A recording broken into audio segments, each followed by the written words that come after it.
Hi, welcome back to my channel. This book review is for the woman with the cure, and the author is Lynn Cullen. Now I'm going to start this review by asking a question. Who discovered the polio vaccine and when was it discovered?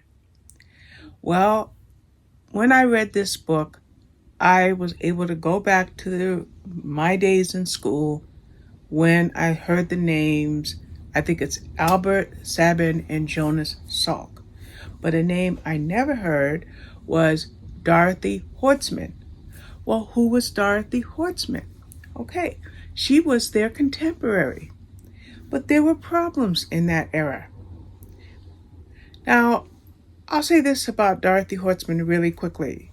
When anybody met her for the first time, this demanding, commanding woman always got the same reaction. Boy, you're tall. Yes, over 6 feet tall. But that's not what she wanted to be remembered by. She wanted to be remembered by her talent and her passion. Now, who was Dorothy Hortsman? Well, this is a historical fiction. It's a fictionalized story based on a true account. Yes, Lynn Cullen did extensive research to bring attention to a woman whose name, despite me being an A++ student and a lover of history and knowledge, bring attention to a woman I've never heard of, and maybe many of us have never heard of. So, back in the 1950s, polio was a huge killer, and especially children. And in the blurb, in the like on Goodreads or Amazon or wherever you read the blurb, it says that it paralyzes its children, but it devastated their parents, because a parent could put their child to bed one night and their child would be incapacitated nearly almost the next day. Or a parent could be rushing their child to the hospital only for the child to pass away on the way to the hospital. Yes, it had a devastating effect on the lives of countless people. Now, we are still dealing with the pandemic. No, not on the scale that we were, say, in 2020 or 2021, but it's still prevalent. People are still being struck with it. In fact, I have a publicist that I work with. 2 days ago, she discovered that she had the virus. Today, she's like, wait a minute, I can't even taste my coffee. So yes. And she's only one person that I can tell you who I'm aware of has the virus. So when I read about this pandemic in this book, or should I say this book, since it's going to be up there when I put the image in, I was reminded of how prevalent and how overwhelming a pandemic can be in the lives of the people that are affected. And so what our heroine, for lack of a better word, did is she worked feverishly hard to be among, if not the first, to discover the vaccine to stop the spread of polio. Now, they knew, don't ask me how they knew, but they knew that there would never, and I don't believe even today that there is a cure for polio, but they were striving for a vaccine to prevent polio. That's my understanding, because polio is a virus and the vaccine would stop the virus from affecting the lives of those who were affected by it. I don't know how to put that into medical terms. I'm not even going to try any further. Now, Dorothy Hortsman was a virologist, an epidemiologist, and a pediatrician. So she was well educated and, like I mentioned earlier, knowledgeable. But not just knowledgeable, highly knowledgeable, brilliant. That's who Dorothy Hortsman was. Now, what she did is she put her life, her fears, and her dreams, her desires, all behind her with a single powerful goal. What was that single powerful goal? As I've said it countless times, to find a way to stop this polio virus. Now, she's only working with males, right?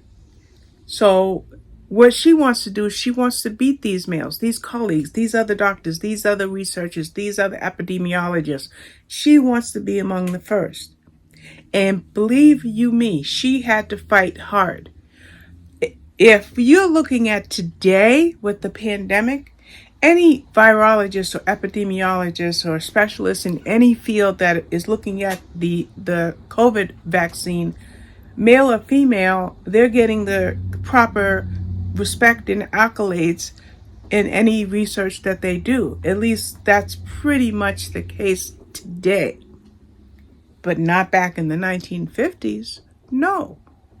Women were expected not only to marry, but if any woman was in any field, they would give up that field. They would take that hat off, so to speak, and be barefoot and pregnant, taking care of their husband.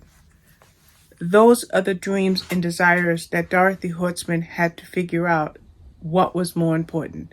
Was she going to fit into the mold that society had created for women, or perpetuated, should I say, for women, or was she going to use her brilliance in order to be among the first to find this vaccine? One thing I really liked about Dorothy Hortzman is, as far as learning about her as in this fight for the polio vaccine, is she recognized where the vaccine lived in the human body, which was in the blood.